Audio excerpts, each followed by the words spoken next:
There is a way to be sold that costs a woman nothing. You stand still, you keep your eyes on the floor. You let them say the words over your head as though you were a field being signed away. And you do not speak, and you do not look up. And in a year, nobody remembers your name, and that is the whole art of it. Neve Calleran had every intention of being sold that way. She had practiced it on the road for 11 days. She had it word perfect. And she would have managed it too, if the king of Vascold had done the common courtesy of looking at her. That was all it would have taken, one glance.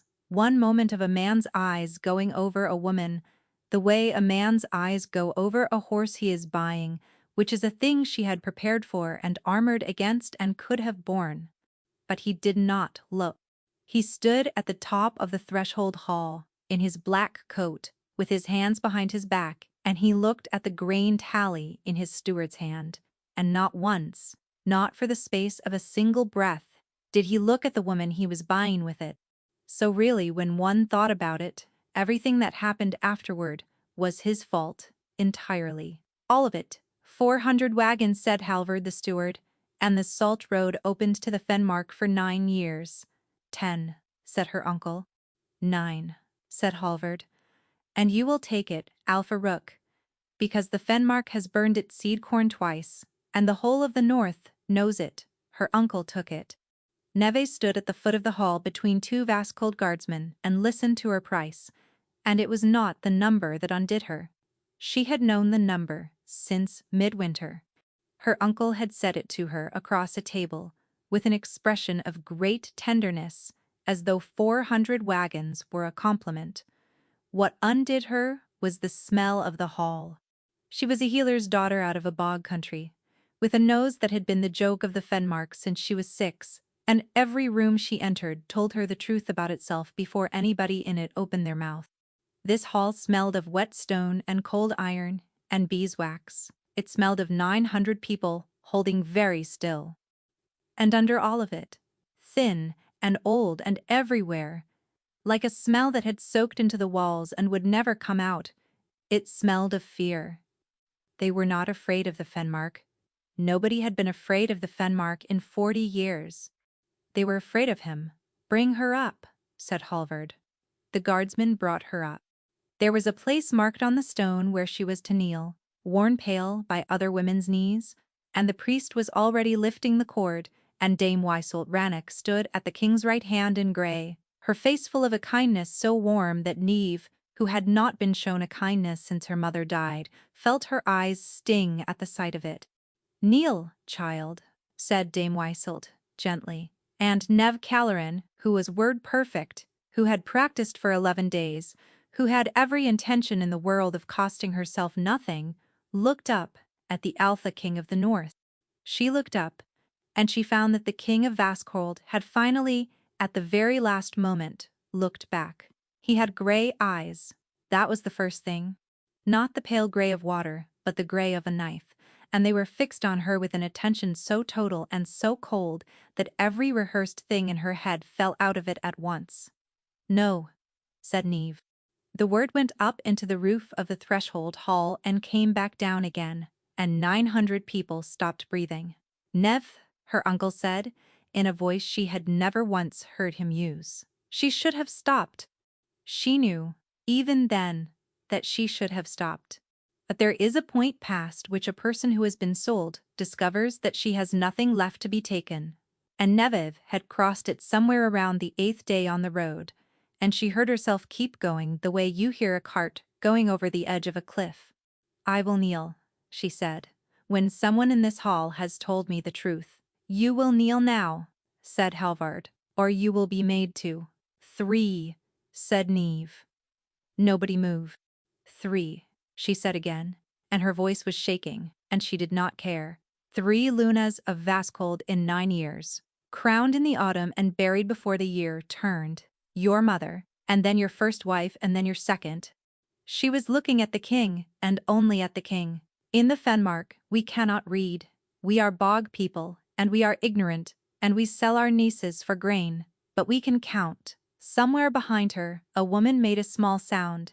And not one of you, Neve said.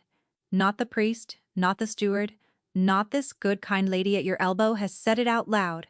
You have stood in this hall talking about wagons.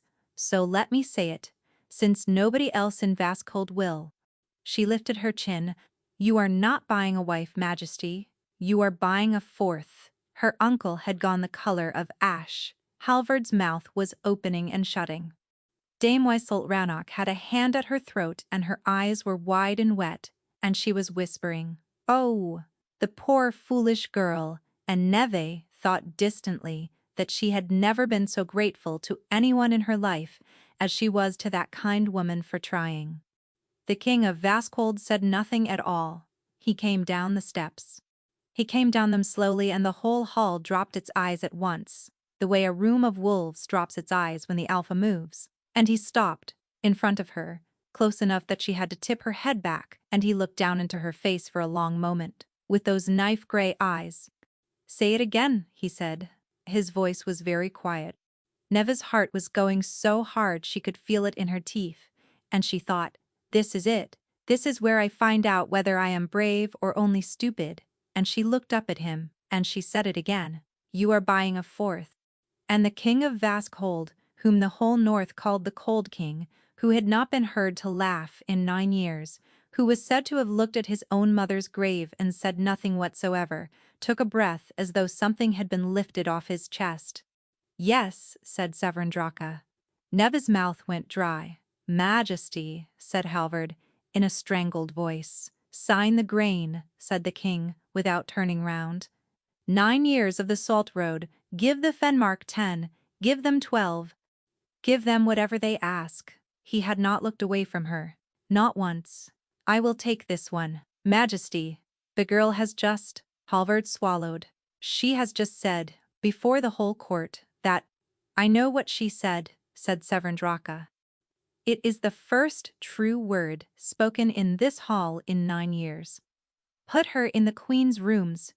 And he turned and walked back up the steps of the threshold hall, and left her standing there, unkneeling, unpriced, with 400 wagons and a salt road at her back, and the whole of the silver court staring at her, and Dame Weisselt Rannoch's soft warm hand closing around her arm. "You are very brave," the good lady murmured. "Come away, child. Come away before you say anything else." The queen's rooms in Voscold had been shut for 2 years and they had not been aired. They were beautiful. That was the horror of them. Green hangings, and a bed like a boat, and a window, looking north over the roofs, to the grey line of the sea. And every single thing in that room had belonged to a woman who was dead. Nevis stood in the middle of it in her traveling clothes and turned in a slow circle and understood exactly what she was standing in. It was not a bedchamber. It was a waiting room. She did not sleep. She sat by the cold hearth until the sky went the color of a fish belly, and somewhere past dawn, the horror wore off and left a thin, hard, useful anger behind it. He had not looked at her, and then he had looked, and he had bought her the instant she said the thing out loud. There was fear in that hall, and it was not fear of a curse. Nobody smells like that about weather or bad luck. That was the smell of people afraid of a thing that could hear them, and no one, not one soul, had corrected her. She had stood in front of 900 people and called the Alpha King of the North a widower, twice over and a buyer of corpses, and every mouth in that hall had stayed shut, and that was not because they were shocked. It was because it was true, which left her with a question that she turned over all that morning, like a stone in her hand. If a man is having his wives killed, why does he look relieved when a stranger says so? "You are thinking," said Dame Weisselt Rannoch from the doorway. "I can hear it from the passage." She came in with the tray herself, which no woman of her rank ever did, and she put it down and sat and poured. And Neve found herself sitting too, because there was something in that grey and gentle face that made a body do as it was told. "Eat," said Dame Weisselt. "You will not think clearly hungry. Who are you?" "I am the king's aunt. I was his mother's sister." The old woman's hands were very steady on the pot. "And I am the keeper of the crown, which means I am the woman who has laid the Luna crown on 3 heads in this house. and buried all 3 of them, and I am the woman who will lay it on yours." She looked up. "So you may say to me whatever you like. There is nothing left in this world that you could say to me. That would be worse than what I already know." Nev looked at her for a long moment. Is he killing them? She had not meant to say it so baldly. Dame Weisselt did not flinch. "No," she said. "Then what?" "The crown is heavy," said Dame Weisselt Rannoch.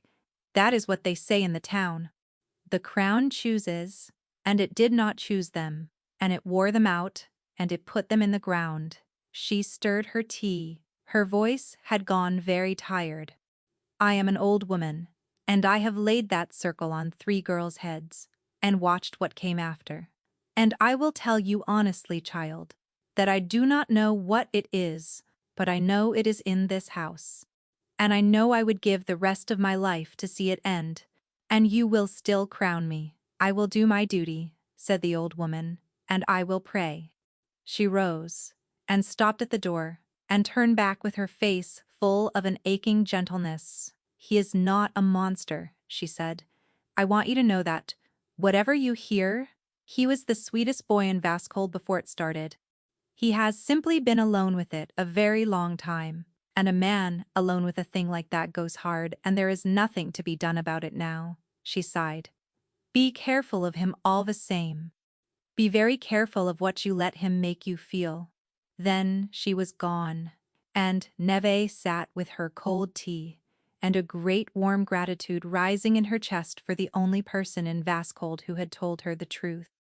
The wedding was set for 3 days on. On the 2nd day, the boy came. He was perhaps 15, with a steward's badge too big for him, and his name was Wick, and he came into the Queen's room so fast he nearly went over the threshold rug.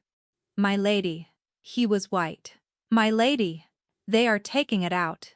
"Taking what out?" "The crowning." He said it as though it made no sense to him, and it did not. And he said it anyway. "From the right. The priest is to strike it from the right, and the seamstress is to unpick the cord, and the crown is to stay in the vault. His Majesty's own order. He gave it not an hour past. There is to be a wedding, my lady, but there is to be no crowning. Not on the day, and not after." And the priest asked him for how long, and His Majesty said. The boy stopped. He looked at the floor. "Said what?" said Knave. Wick swallowed. He said, "Not ever." They married on a white morning with the whole silver court watching, and it took 11 minutes, and Neve counted every one of them. The priest said the words. Her uncle was not there, having taken his grain and gone north the same night, which she had expected, and which hurt her anyway in a place she had thought was already dead. Severin Draka stood at her side in black and said his part in a voice like a door closing, and did not touch her, except when the right required it, and when it required it his hand was cold. And when the right came to the place where the keeper of the crown should have come forward, Dame Weishold Rannoch stood where she was, with her hands folded and did not move. And the priest's voice went straight on over the gap in the words, and it was like watching a man step over a hole in a floor. 900 people saw it. Neve stood in her green gown, with her head bare, and felt the whole hall understand at once, in a single soft breath, what it was being shown, that this was not a queen. That this was a bought woman off the bog roads, brought in to warm a bed and give a child and be got rid of, and that the Alpha King thought so little of her, he would not spend the 11 seconds it takes to put a circle of silver on a girl's head. She kept her chin up, she did not cry, and she did not look at the floor. She looked instead, steadily and openly, at every face that turned to look at her, until it looked away. The feast was the worst 3 hours of her life. They called her Madam. Nobody had told them they were allowed to say Majesty. And by the time the sweets came round, the whole hall had settled, with obvious relief, into the shape of the thing. There was a king, and there was a court, and there was the bargain bride, and everyone knew which was which, and everything was comfortable again. He walked her to the door of the Queen's rooms afterward because the right required it, and she turned in the doorway with her heart hammering and every intention of asking him plainly, in front of the 2 guards, why he had married a woman he would not crown. She looked up at him, and the question died. He was not sneering at her. She could have borne a sneer. He was standing in the passage, looking down at her with an expression she could not read at all. And there was something behind it that she would have sworn on her mother's grave was pain, and he was holding himself so still that she could see the pulse going in his throat. "Majesty," she said. "Bar the door," said Severin Draka. "Every night. Bar it, and let no one in but the boy and the woman from the kitchens, not the maids, not the physician." A muscle moved in his jaw. "Not anyone." "Because I have told you to. That is not a reason, it is an order. It is the only one you are getting," he said, and turned to go, and she caught his sleeve. She had not planned it. His whole body went rigid, and she let go at once, but he had stopped. "They are saying in the hall that you would not crown me because I am a bog woman. And beneath it," she said, "lo, is that it? Say it to my face, and I will bear it. I have been sold to you, and I will live in your grave of a bedchamber, and I will smile at your court, but I will not be lied to. I have had one true word out of you, and I want another. Why will you not crown me?"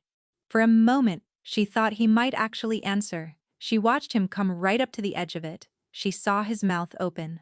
"The crown is not for you," said Severin Draka, and he went. Nevis stood in the doorway of the dead queen's rooms for a long time.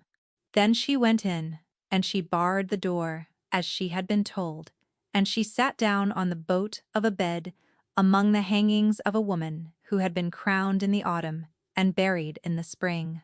And she did not cry then either. "The crown is not for you. Not you are not fit for it. Not you are beneath it. Not you will earn it. The crown is not for you, as one says it of a dish at a table. This is not for you. Do not touch it." She was still turning that over.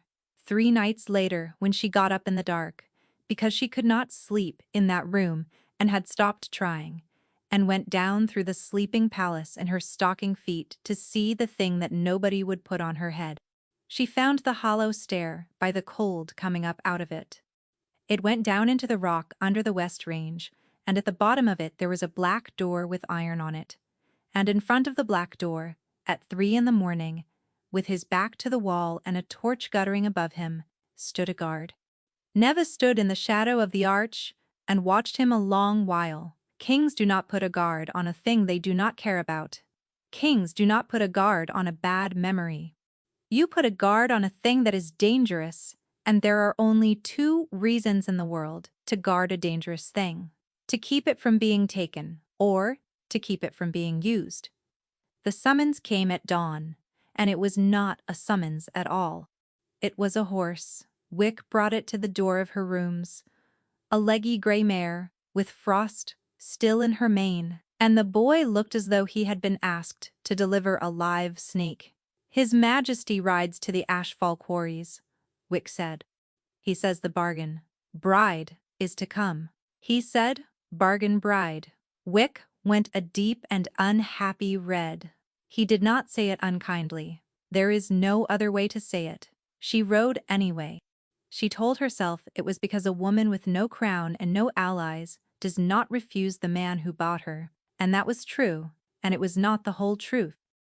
The whole truth was that in the 11 days since her wedding, she had spoken to her husband exactly 4 times, and come away each time with the sense of a door closing very quietly in her face, and she had begun to want to know what was behind it more than she wanted to be safe. The Ashfall road ran north, through country that had been forest once, and was now stumps and grey water. Severin Draka rode ahead of her and did not speak for the better part of an hour. He held silence, the way a man holds a door shut with his shoulder, and she rode behind him in it and let it curdle, and somewhere around the 8th mile, she stopped, being able to bear it. "You did not bring me to see the quarries," she said. He did not turn his head. "No." "Then why?" "Because Dame Isolde has begun to say that the Queen keeps to her rooms because the Queen is ashamed. So I am to be walked, like a hound." "Yes," said Severin Draka. Her uncle had softened the selling of her, until it sounded like an honor. The priest had softened the wedding, until it sounded like a mercy. And here was this cold man giving her the ugly shape of the thing without a single ribbon tied round it, and she found, to her considerable annoyance, that she preferred it. "Then walk me," she said. "But I will look at the quarries while you do it." Something happened at the corner of his mouth. It was gone before she could name it. The asphalt works were a wound cut into a hillside, all raw pale, stone and scaffolding. And the men in it stopped what they were doing when the king came down the track and did not start again. Neve knew that stillness. She had grown up in a pack that lived 9 months of the year on debt, and she knew what it looked like when men went quiet, in the hope of not being noticed by someone who could ruin them. Severin walked the lower cut with his steward and asked about tonnage. The overseer answered about tonnage. Neve stood where she had been put, at the foot of the scaffold, and breathed. "That was the whole of it," she breathed. "You have gone, still," Severin said, coming back to her. "Your quarry smells wrong." The steward Halvard laughed. It was a small laugh, and it was meant to be heard by the king. "It is a quarry, madam. It smells of stone and of men." "It smells of stone, and of men, and of blackroot," said Neve. The laugh stopped. "You are mistaken," Halvard said. "I am a Fenmark healer's daughter, and I have been smelling blackroot since I could walk, and if I am mistaken, then take me back to Vaskold and hang me for wasting the king's morning." She had not meant to say the last part. She heard it leave her mouth and thought, with a sort of distant calm, that she had just spoken to the Alpha King the way she used to speak to her own kin. Severin Draka looked at her. He had gray eyes, and since the wedding, she had never once seen them show her anything. They showed her nothing now. But he turned to Halvard and said, "Clear the cut, Majesty." Clear the cut. They cleared the cut. Deve went up the scaffold, with her skirts knotted in one fist, and her nose 2 inches from the timber, and she found it in the third bay, on the underside of the crossbeam, where a man's hand would go if he were steadying himself on the way up. A smear of paste, dark and slightly tacky, the color of old tea. "Well," said a voice below her. Severin Draka had come up the first flight, and was standing on the platform beneath her, with his arms folded, entirely calm, looking at the smear on the beam, the way another man might look at a bill he had been expecting for some time.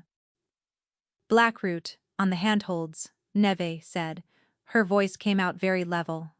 "It does not kill. It softens the grip. 3 hours after a man touches it, his hand will not close, and he will not know why. And if he is 80 feet up a scaffold, when it happens, it will look like he slipped." "Yes," said Severin. "And these are your handholds. This is the bay above the seam you were about to be shown." "Yes," said Severin. She came down the ladder much faster than was wise. "You knew. I suspected. You suspected. And you came. And you brought me." "I brought you," he agreed, "because Dame Weisselt says the queen keeps to her rooms." Neve stood on the platform above a quarry full of frightened men, and discovered she was shaking, and that the shaking was not fear.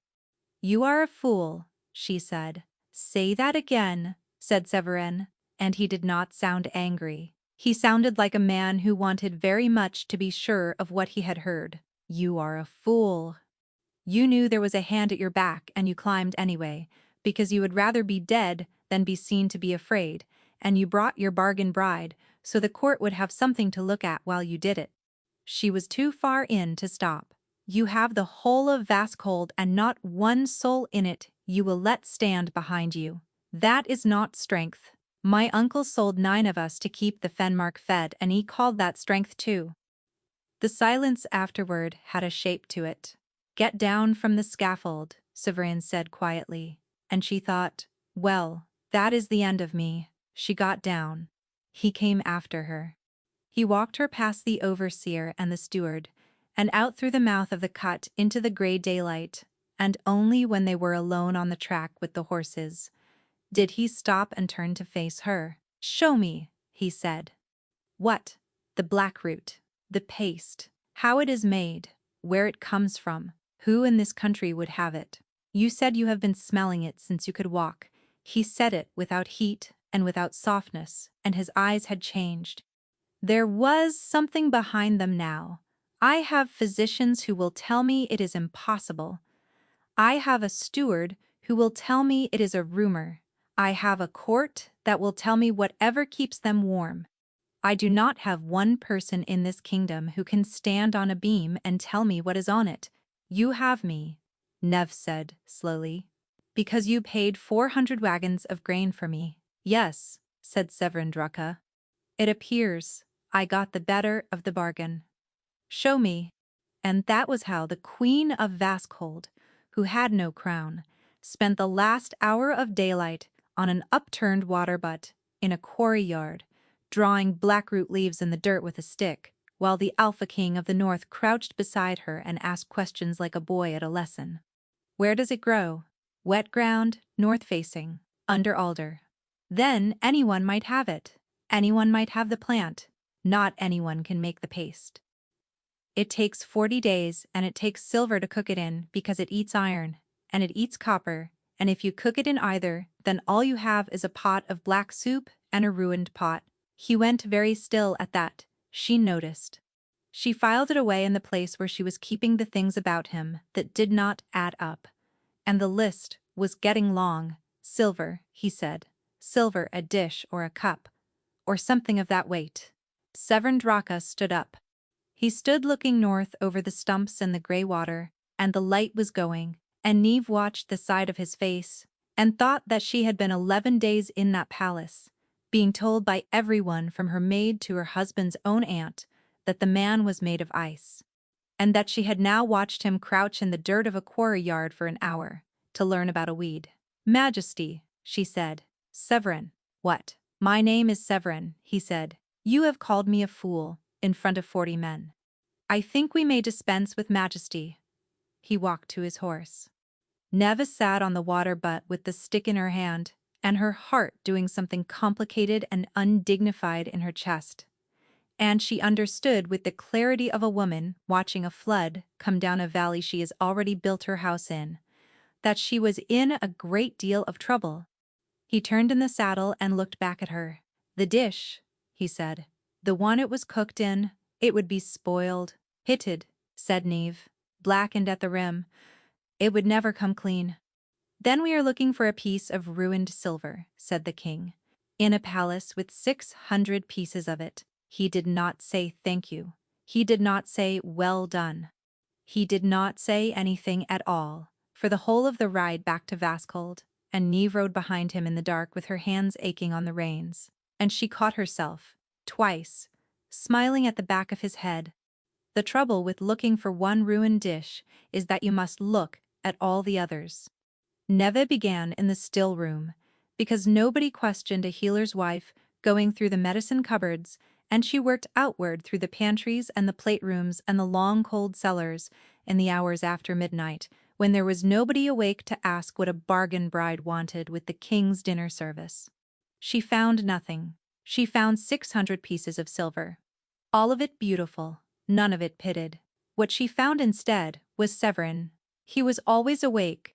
She came up out of the west cellar at 3 in the morning, with dust in her hair, and saw a light burning in the muniment room, and she looked in through the half-open door, and he was at the table with the ledgers spread around him and his coat over the back of the chair, and he had been there, she realized, every night she had been in that palace. He looked up. He did not ask what she was doing. There is a stool, he said. She took the stool. That was how it began. And afterwards she could never explain, least of all to herself, how a thing so ordinary had done so much damage. They did not talk about the marriage. They did not talk about the crown, or the whispering in the long gallery, or the fact that in 3 weeks of nights in that room, he had never once touched her hand. They talked about grain returns, and about which of the northern houses had bought silver in the last 2 years, and from whom. She told him about the winter. The river froze, and her mother had walked 9 miles in it to set a bone. And he listened the way he had crouched in the quarry dirt entirely, with his whole attention, as though what she said were worth the trouble of hearing. And she began to notice things she had no business noticing. She noticed that he took his tea without honey, and then made a face at it every single time, and that he never once asked for honey, because asking would have meant admitting he wanted something. She noticed his hands.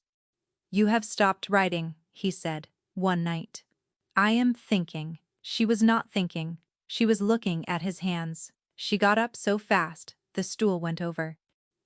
She left a jar of fen thistle salve on the muniment table, because he had been rubbing at his shoulder for a week, and she did not sign it, and she watched from the door the next night as he found it, and turned it over and sat with it in his palm for a long moment before he put it in his coat.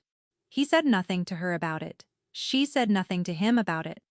The jar came back empty and refilled with river honey, and there was no note with that either, and Nev stood in the still room with the honey in her hands and had to sit down. They were, she thought bitterly, the two most cowardly people in the country. She told herself she was investigating him. It was even true. There were things about her husband that did not add up, and she was keeping the list. And the list was long now. He had known about the black root before she found it. He had gone very still when she said, "Silver." He kept the door of the hollow stair locked, and the key on his own belt, and when she had asked Wick what was down there, the boy had gone grey and said it was only the vault, my lady, only the old regalia, and had found somewhere else to be. And he would not crown her. That was the stone in her shoe. She could bear the court. She could bear Halvard's little laugh and the ladies who went quiet when she came into the gallery, and the fact that the servants still called her madam and not majesty because nobody had told them they were allowed to stop. What she could not bear was that the man who sat across the table from her every night at 3 in the morning and asked her opinion on the northern silver trade would not, in daylight, put a circle of metal on her head. She went to the still room on the last night of the month to grind bark, and instead, she stood at the bench and did not grind anything, and after a while she heard the door. "You did not come to the muniment room," Severin said. "No." "Are you unwell?" "No." "Nuv." And that undid her, because he had not said her name like that before, and she turned round with the pestle still in her hand and said, "What am I to you?" He did not answer. "No," she said. "You do not get the silence. Not tonight. 3 weeks I have crawled through your cellars for you. I have put my nose to your beams and my hands in your ledgers, and every night you sit there and you ask me what I think, as though I were a person, and then every morning you walk past me in the gallery, as though I were furniture. I have been sold once already. I know what it is to be a useful object. I had not thought it would hurt more to be a useful object to a man who talks to me." Her voice went. She hated it. "So tell me it is only the grain. Tell me you want a nose and a pair of hands, and nothing else, and I will go on being those things, and I will stop. But do not sit there. Do not sit there and be kind to me at 3 in the morning and cold to me at noon, because I cannot survive both." The pestle was shaking. She put it down. Severin Draka crossed the still room. He did not do it quickly. He stopped an arm's length from her, which was, she understood later, deliberate, so that she could go if she wanted to go. "I have not been kind to you," he said. "I have been honest with you. I have not been honest with anyone since I was 19 years old, and I did not know until you that they were different things. That is not an answer. No." His voice had roughened. "Ask me the question you actually want to ask." Her heart was going like a hammer. "Do you want me?" "Yes," said Severin. "Say it properly." "I have wanted you," he said, "since you told me my quarry smelled wrong." And still he did not move, and she saw what he was doing, that he was standing there and letting her decide, that he had been letting her decide for 3 weeks, and that everything in him was strung tight with the effort of it. So, Nev Kelleran, who had been given away like a sack of grain and had never in her life chosen a single thing, reached out and took her husband by the collar of his coat and pulled. He came like a man falling. His hands came up into her hair, and his mouth was warm, and there was nothing cold in him at all, nothing, and she thought, with the last piece of her mind that was still working, that they had all lied to her, every one of them. The court, the priest, her uncle, The whole gray city. This was not a man made of ice. This was a man who had been standing in a fire for 9 years, with his teeth shut so that nobody would hear him. He said her name against her hair, once, like it hurt him.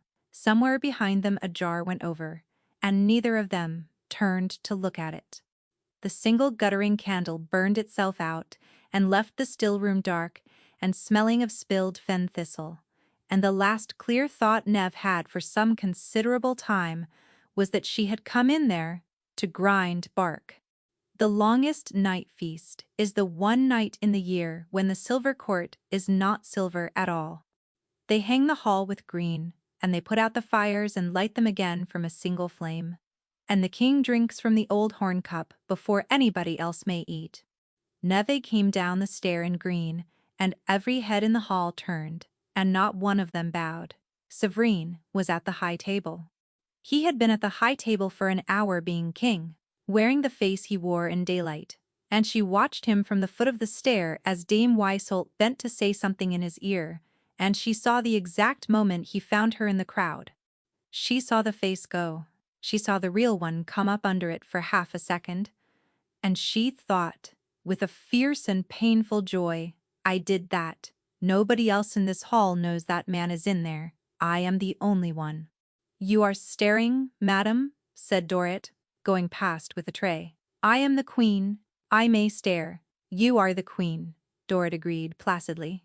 And you have gone the color of a beetroot, and went on to the kitchens. He came to her late, when the dancing had started, and took her out through the arch onto the north gallery where the cold came off the roofs, in a black sheet, and the noise fell away behind them. You hate this, Nave said. It is the longest night. The people expect their king to be glad.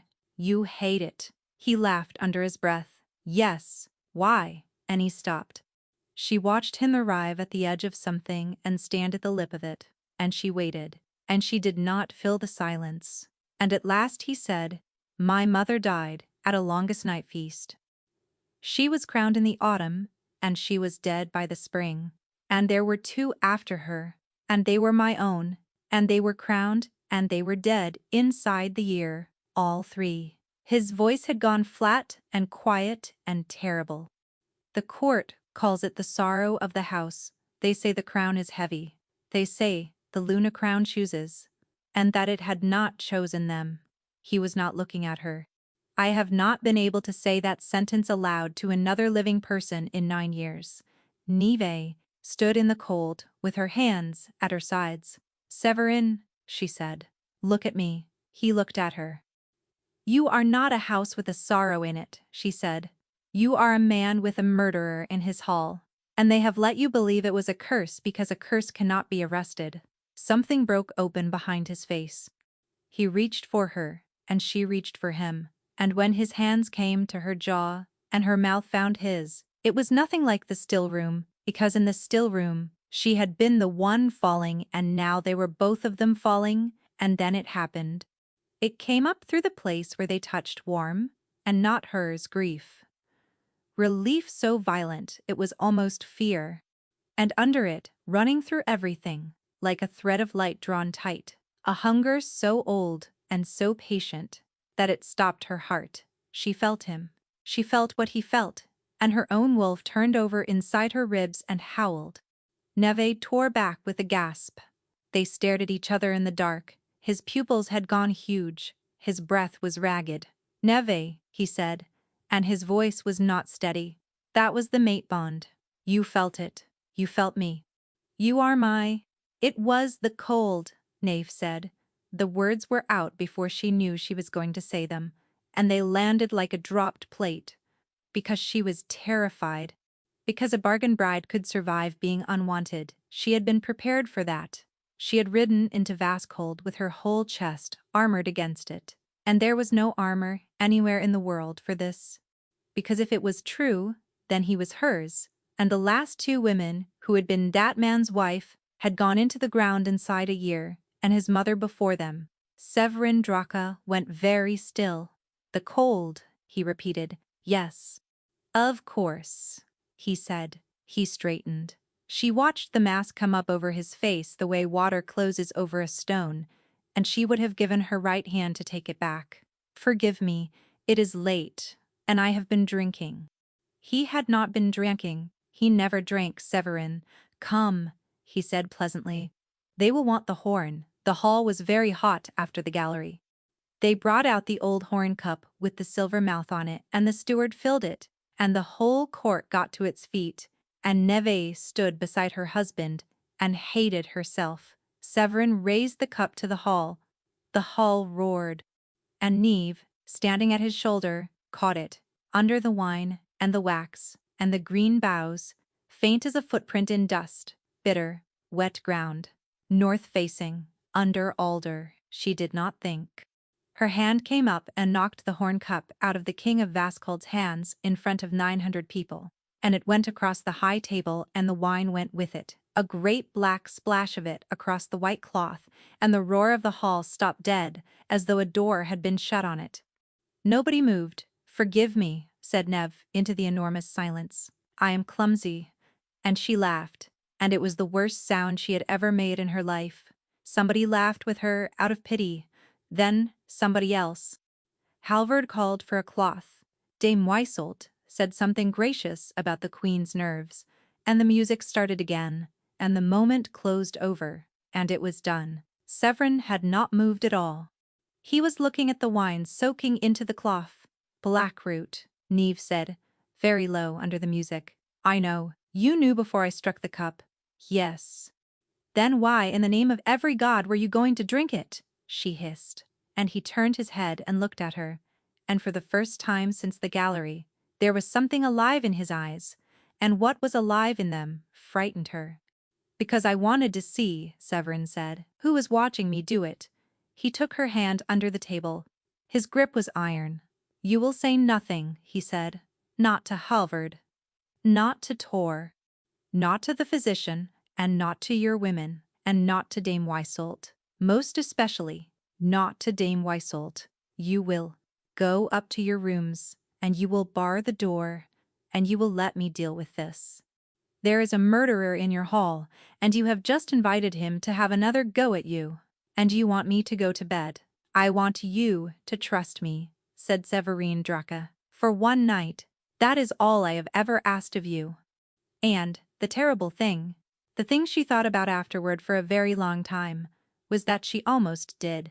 She said, "All right." She let him take her to the foot of the stair. She let him kiss her hand in front of the court, the mask perfectly in place, the cold king and his clumsy little bargain bride. She went up, she barred the door.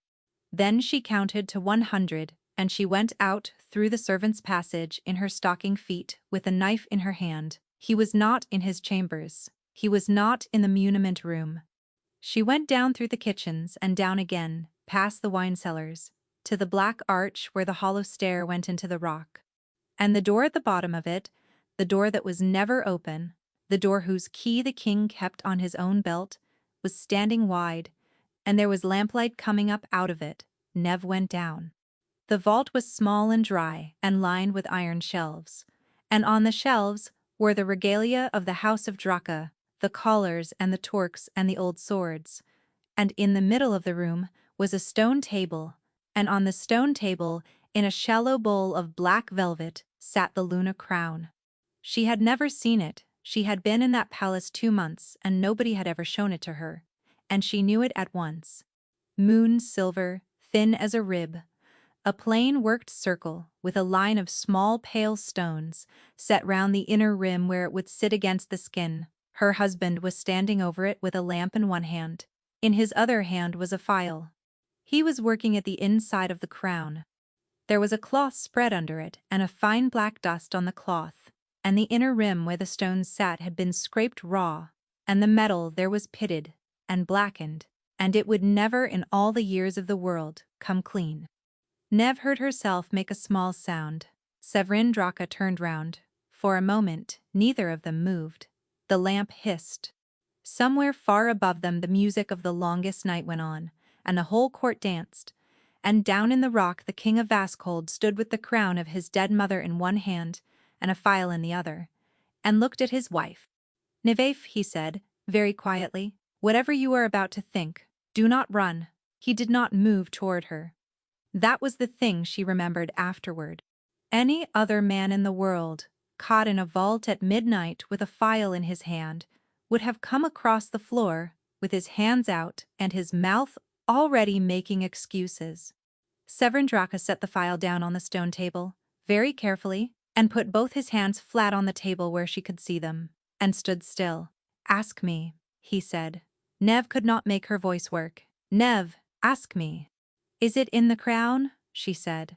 He closed his eyes. Yes. The vault tilted. She put a hand out to the shelf and the iron was cold and real under her palm and she held on to it. The stones, she said. Pull. The little pale stones round the inner rim, where it sits against the skin, they are not stones, said Severin. They are set into a paste. It goes down into the metal. It has been going down into the metal for 9 years, and it has eaten the silver hollow underneath, and when the crown is warmed by a head it comes up through the settings, and it goes into her by the skin, a little, every day, for as long as she wears it. He opened his eyes. It takes about 7 months. It looks like a wasting. It looks exactly like a wasting. And the physicians write down a wasting, and the priest says, the crown is heavy, and the court says, the house has a sorrow in it.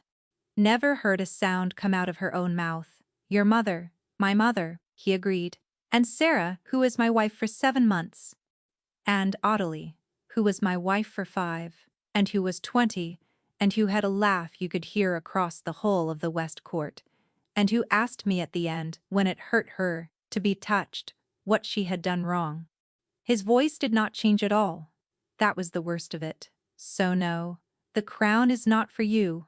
It is not for anyone. It has not been for anyone in 9 years.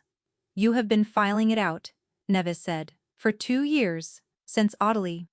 It took me 7 years to understand that it was not a curse, and not the air, and not the water, and that it was the one thing every one of them put on her head, and nobody else ever touched. His jaw worked. It is slow. It must be slow. If it goes out of the vault to a smith, or if I take it apart, they will know that I know, and then they will simply find another way, and I will have thrown away the only thing in this palace they still believe is a secret. So I come down here in the dark, an hour at a time, and I scrape at my mother's crown with a file like a thief in my own house. And you told nobody. I told nobody? Severin, her voice cracked. You have been carrying this by yourself for 9 years. Yes. Why did you not? And then she stopped, because the vault was very quiet, and in the quiet, the pieces were arriving one after another, and she did not want them. You came to the Fenmark, she said slowly, for a wife, with no kin in this court. Yes, somebody has to sit in that chair. Somebody has to be seen to be the queen, or the court starts asking why the king will not marry, and the moment they ask that they will start asking what he is afraid of. Her hands had gone numb. So you sent for a bog girl. 400 wagons. Somebody nobody in Vaskold would think worth killing. That was the intention, said Severin Draka.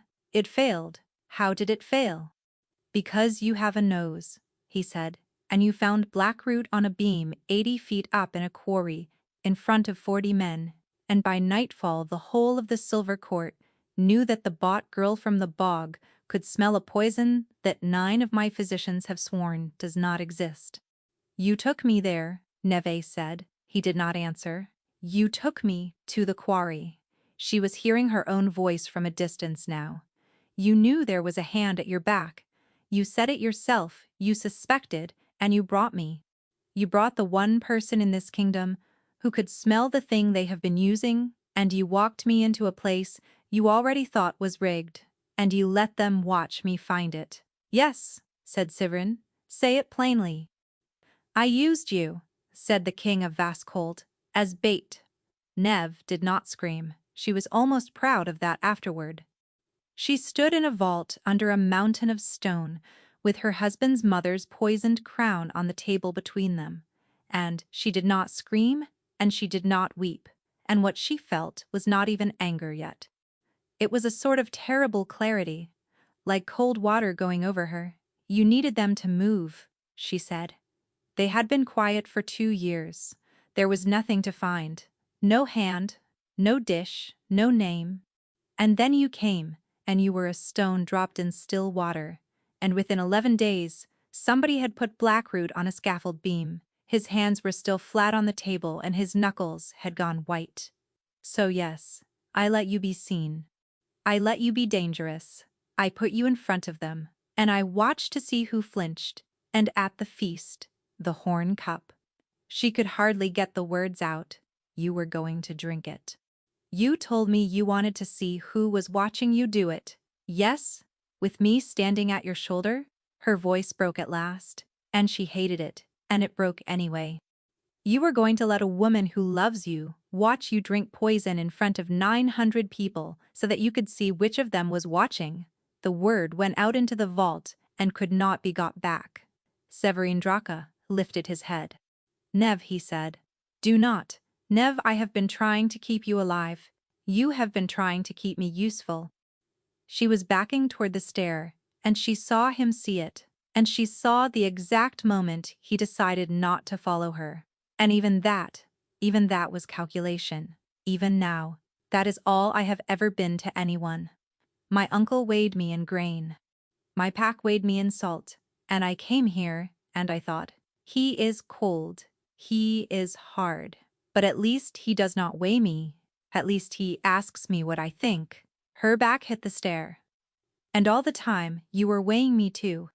You were just clever enough to make it feel like being seen. That is not. You should have told me. Her whole body was shaking now.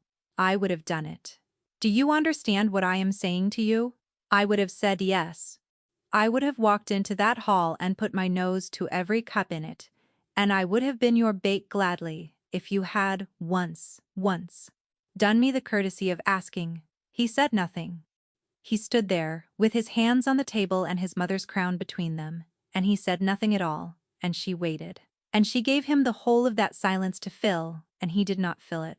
Why did you not ask me? Nive said. And Severin Draka, who had been alone with it for 9 years, said the only true thing he had left.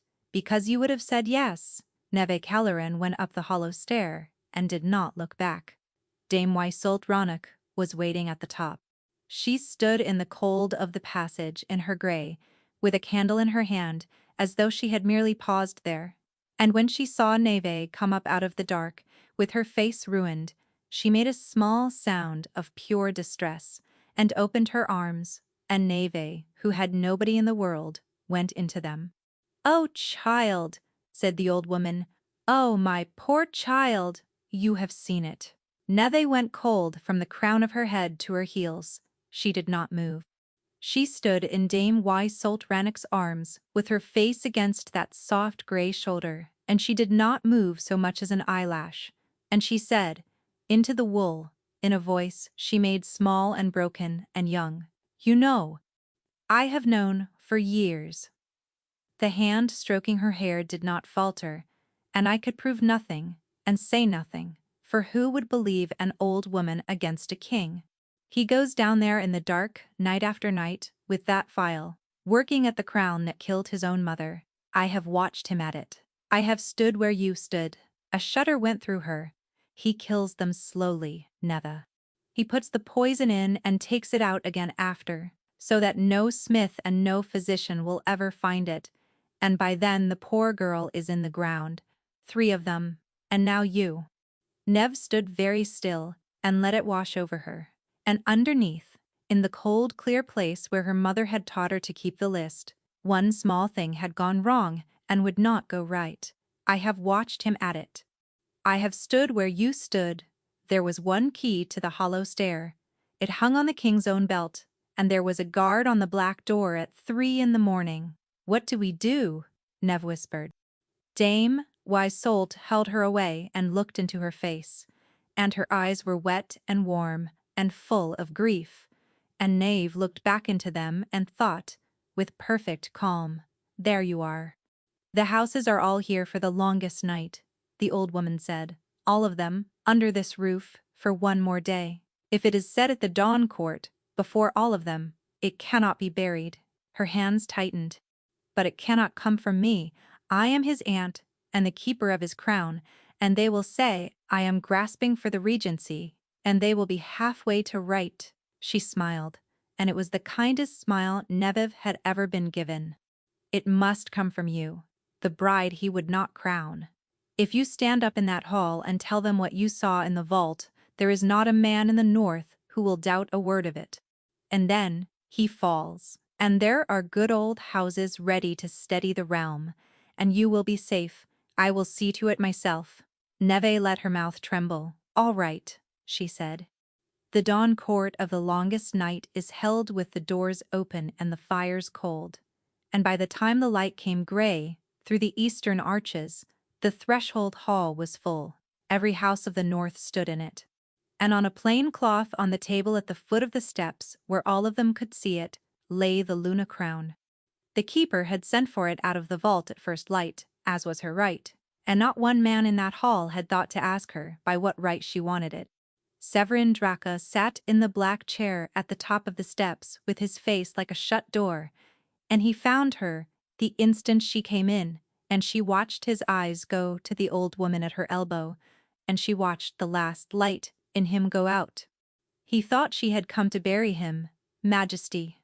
Dame Weissalt's voice carried beautifully. It always had. It grieves me past speaking, but there is a thing in this house that has been kept in the dark for 9 years. And there is one here who has seen it with her own eyes. She turned. 900 faces turned with her. Speak, child. Tell them what your husband keeps at the bottom of the hollow stair. The whole hall looked at Neve Calerin. She stood on the worn pale stone where 3 queens had knelt, and she looked up the steps at her husband, who had used her, who had lied to her, who was sitting up there with his hands perfectly still on the arms of that chair, waiting for her to end him and not saying one word in his own defense, because he had decided long ago that he did not deserve one. I am sorry, she told him, with no words at all. You should have asked me, and I should have let you finish. He keeps the Luna crown, said Nev. He does, said Dame Weissault. And it is poisoned. The hall made a noise like a wave going back off shingle. It is poisoned, Neve said, louder, with blackroot paste, worked into the settings on the inner rim, where the silver touches the skin. It killed Queen Isabeau. It killed Sarah of the Marches. It killed Audelie, who was 20, and who was your king's wife for 5 months. Her voice rang. And my husband has spent 2 years going down into that vault in the dark, with a file, taking it out by hand, alone, because the moment the poisoner knew that he knew, she would simply have found another way. The silence broke apart. She is distracted, said Dame Weissault Rannoch, and her hand closed on Neve's arm. The poor girl is ill, she is not. Blackroot must be cooked in silver, said Neve. For 40 days. It eats iron and it eats copper. It leaves the vessel pitted and blackened, and it never ever comes clean. She turned and she looked at the old woman who had held her while she wept. I have been through 600 pieces of silver in this house, madam, and every one of them is sound, but there is one piece I could not look at. There is one piece of silver in Vascold that no hand but the keeper's is permitted to touch. Dame Weissault Rannoch's face did not change. Send to the shrine, said Nave to the whole hall, and bring out the chrism bowl. Bader-Tor moved, and 2 of his men with him, and they went out at a run, and it was the sound of their boots going away down the passage that did it. Because Dame Weissault Rannoch turned her head to watch them go, and when she turned back, the kindness was gone out of her face, as though it had been wiped off with a cloth, and what was underneath was 9 years old and very tired and entirely without pity. You could not simply have signed the grain and gone quietly, she said, and she came at Neve with the crown. She had it up off the cloth before anyone understood what they were seeing, the thin worked circle of moon silver with its ruined inner rim, and she drove it down at Neve's bare head, with the whole weight of her body behind it, and the hall screamed, and somewhere above them a man's voice tore itself open shouting her name. Neve got her hands up. She caught the old woman's wrists. She was 30 years younger, and she had spent her life hauling breech calves out of Fenmark cows in the rain.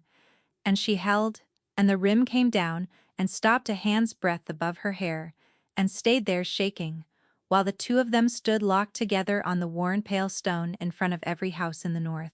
You crowned 3 girls, Neve said through her teeth. I crowned 3 girls, said Dame Weisselt Rannoch, and I would have crowned you, and one day one of them would have thrown a long enough shadow, and my son's blood would have sat in that chair. She was smiling, and there was nothing behind the smile at all. You are nothing. You are 400 wagons. Put it on. You taught me to stand still, said Knave, and be looked at. She turned her wrists. You should have remembered I would be looking back. She twisted the old woman's arms across each other and put her down on the stone on her face, and the Luna crown went spinning away across the floor of the threshold hall, ringing like a bell, and then Tor's men had her, and it was done. Neve stood up. Her right palm was open across the meat of it where the ruined rim had caught her, and it was bleeding, and it was burning. And she looked at it with a kind of distant professional interest, and thought, 40 minutes, perhaps less. Severin Draka was on the steps. He was reaching for her. Neve, your hand. Fen, thistle, she said. Boiled, not steeped, and salt. I will do it myself. Let me. No, said Neve. He stopped as though she had struck him. Every house of the north was watching the bargain bride and the cold king on the steps of the threshold hall, and she found she did not care about a single one of them. You will be a great king now, she said quietly. And I did not do this for you. I did it because there was a murderer in your hall, and I have a nose, and because 3 women went into the ground calling it a curse. Her throat closed, she made it open. I would have stood between you and that crown, gladly. All you had to do was ask. And you looked at me for 2 months and decided, every single day, that I was a tool and not a wife. Neve, please, you will not lie to me again. I know that, I believe you. She stepped back. And I do not think I can sleep beside a man who kept the truth from me to keep me useful. Not because I do not love you, her voice went. Because I do. And the Queen of Vaskold walked out of the threshold hall, with her hand burning and her head bare, and behind her, the King of Vaskold stood on the steps in the wreckage of the thing he had wanted most in the world, and let her go. Spring came late that year, and by the time it came, everything had changed, except the one thing that mattered. Dame Weisselt Rannoch sat in a cell under the old fort, and would sit there until she died. The chrism bull came out of the shrine, pitted and blackened at the rim, and the whole north saw it. The houses that had been waiting for the Cold King to fall found they had been waiting for the wrong thing, and fell over themselves, being loyal. And Neve did not leave. She thought about it every day for a fortnight. And then a child was brought up from the lower town, with a fever nobody could break, and she broke it, and the next day there were 9 of them at the still room door. And after that, she stopped thinking about leaving. Because the still room of Vaskold had been shut for 9 years, and she had opened it, and there was too much to do. They stopped calling her Madam. She never asked them to. It simply stopped. Sometime around the 2nd month, and one morning, a woman in the fish market called out Majesty to her across 4 stalls, and the whole market laughed, and Neve went home and shut the door and cried for the first time since the threshold hall. She would not see him. He did not force it. That was the maddening thing. The thing that got under her ribs and stayed there. He was the Alpha King, and she was a bought woman with a Fenmark accent. And he could have knocked on her door at any hour of any day, and instead he sent Wick. Wick came with seeds. His Majesty says, the boy recited, going red, that these are alder seeds, and that there is wet ground north of the West Range, and that if you have a use for what grows under alder, then there is nobody who will stop you. Tell His Majesty, said Neve, that I have no use for anything of his. Wick came back the next week with a book of northern herbals, 200 years old. She sent it back. He came the week after with a cutting of fen thistle, grown Badly. In a pot. He grew it himself, Wick said desperately. He has been asking the gardeners for weeks, my lady, and none of them know what it is, and he has killed 4 of them. 4 gardeners? 4 thistles. Neve turned away so the boy would not see her face. Take it back, she said. Dorrit had opinions, and delivered them, as she delivered everything, while doing something else. He has sat in that muniment room every night since the equinox, she said, thumping dough. Every night. Lamp burning till dawn. Working mind, he does work, but he has the door open. So, that door has been shut for 9 years. Thump. He leaves it open in case you walk past. Dorrit. I am only saying what I see, said Dorrit. And what I see is a man who has left a door open for 4 months, for a woman who takes the long way round. She did take the long way round. She had taken it so often that there was a path worn in her by it. And every night she lay in the queen's rooms and felt him somewhere in the palace, the way you feel a fire in another room, and she pressed her hand over the place under her ribs where the thing she would not name went on quietly burning, and she told it. No. Then, at the end of the 4th month it stopped. No seeds, no boy at the door, no lamp in the muniment room, because she looked every night, and the door was shut and the room was dark. A letter came instead. It said that he had made her hate the sight of him, and that he would not go on making it worse, and that she was Queen of Voskold, and would be while she lived, and that she need never see him again if she did not wish to, and that he was sorry. It did not ask for anything, it was signed with his name, and not his title. Nev read it 4 times. Then she put it down and stood in the middle of the still room, and discovered, with a kind of horror, that this was what she had asked for, and that she could not breathe. It was Wick who came for her, in the end, at 4 in the morning, hammering on her door with both fists. My lady. He was crying. He was 15 and he was crying and he did not care. My lady, please. He will not let us send for the physician. He says it is nothing. But his hands, my lady, his hands. She was down the hollow stair before he finished the sentence. The black door stood open. There was no guard on it, because there was no longer anything down there worth guarding, and the lamp was burning low on the stone table, and the King of Vaskold was sitting on the floor of the vault with his back against the iron shelves, and the Luna crown in his lap. He had a file in his hand. He had, from the look of the dust on the cloth and the state of the metal, been at it for a very long time, and his hands were ruined. Blackroot does not burn like fire. It burns slowly, from underneath, over weeks, and it goes into the cracks of a man's knuckles, and into the beds of his nails, and Neve took one look at those hands in the lamplight, and put her fist against her mouth. It is clean, Severin Draka said. He did not look up. His voice was slurred and slow and wrong. I have got it clean. He turned the crown over. The inner rim was raw, bright silver, from end to end, scraped down to living metal, not a grain of paste left anywhere in it. There, look, it is clean. It took me 4 months, and it is clean, and there is not a smith in the north who could say it, but I can, because I did every hand's breadth of it myself, and I did not let one other soul touch it. He laughed. It was a terrible sound. It is the only thing I have ever made. Severin, you should not be here. You have been handling raw blackroot for 4 months, Neve said, and her voice was shaking so badly she could hardly get it out. With bare hands.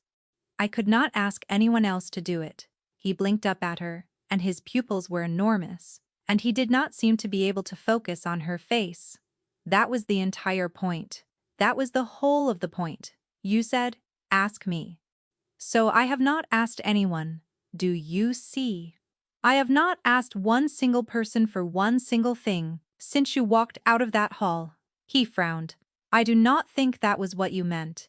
No, said Nave. It was not what I meant, and she went down on her knees on the vault floor and took her husband's ruined hands in hers. He made a sound when she touched him. She would hear it for the rest of her life. I am going to be sick, he informed her with great dignity. Yes, said Neve. Do not go. I am not going anywhere. Put your head down. He put his head down. It came to rest against her shoulder, and he was burning hot, and his hair was filthy, and he smelled of iron filings and blackroot, and 4 months of a man not sleeping, and Nave Caileran knelt in a vault under a mountain with the Alpha King of the North shaking against her and thought, there it is. That is the whole of my life, and it is sitting in my arms, poisoning itself to death out of stubbornness. Nev, he said into her shoulder. What? I am going to ask you for something. You had better, she said. I want you to wear it. His voice was going. He was very nearly out. Not for them, not for the court, and not for the alliance, and not because I bought you, I did not buy you. I have never once in my life bought anything I want you to wear it because it is clean, and because you made it clean, and because it will not hurt you, and because I want. He stopped. Say it, said Nave. I want to see it on you, said Severin Draka. Before I die of this, which the way my hands feel may be Tuesday. Neve laughed. It came out of her broken and wet, and it was the first laugh she had laughed in 4 months. You are not dying on a Tuesday, she said. You are not dying at all. I am going to boil you fen thistle, and I am going to be extremely unkind to you for about 2 weeks, and you are going to hate every hour of it. But will you? Ask me again, said Neve, when you can feel your hands. She got him up. He was a dead weight, and he was taller than her by a head, and she got him up the hollow stair anyway, 1 step at a time, with his arm over her shoulders and the Luna crown of Vascold hooked over her free wrist like a market basket. Ask me again tomorrow, she said, and the day after that. How long? He mumbled. Until I say yes, said Neve. It took him 9 weeks. He asked every day of them, and he did it very badly, which she had not expected, and which undid her more thoroughly than doing it well ever could have done. He asked her over a breakfast she had made him eat. He asked her while she was scrubbing the blackroot scars with a brush and he was swearing into a cushion. He asked her, in the middle of a council on the northern grain, in front of 11 heads of house, so suddenly that Badator had to leave the room. He asked her once, with so many flowers in the still room that Dorrit said the place smelled like a funeral, and she could not find the salt, and every day Neve said, ask me again tomorrow. She was not punishing him, and it was Dorrit, of course, who said, why, thumping dough, you are not making him grovel. You are letting him practice. Practice? What? Asking, said Dorrit. The man has not asked for a thing since he was 19 years old. Give him a while at it. He is getting better. He was getting better. She said yes on a Thursday, in the herb beds north of the West Range, where the alder had gone in and taken, and where he was on his knees in the wet ground with his scarred hands in the mud, doing it wrong, because he would not let the gardeners do it and would not admit that he did not know how. You are drowning them, said Neve. I am watering them. You are drowning them, Severin. They are bog plants. They know how to get wet without your help.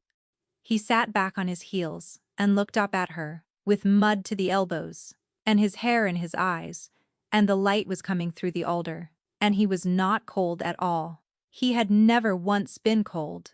The whole north had simply not been looking properly. Neve, he said, will you wear it? Yes, said Neve Caileran. They crowned her at midsummer with the doors of the threshold hall standing open and half the lower town crammed in at the back of it, which was not the custom, and which the king had ordered anyway. There was no keeper of the crown. There would never be another.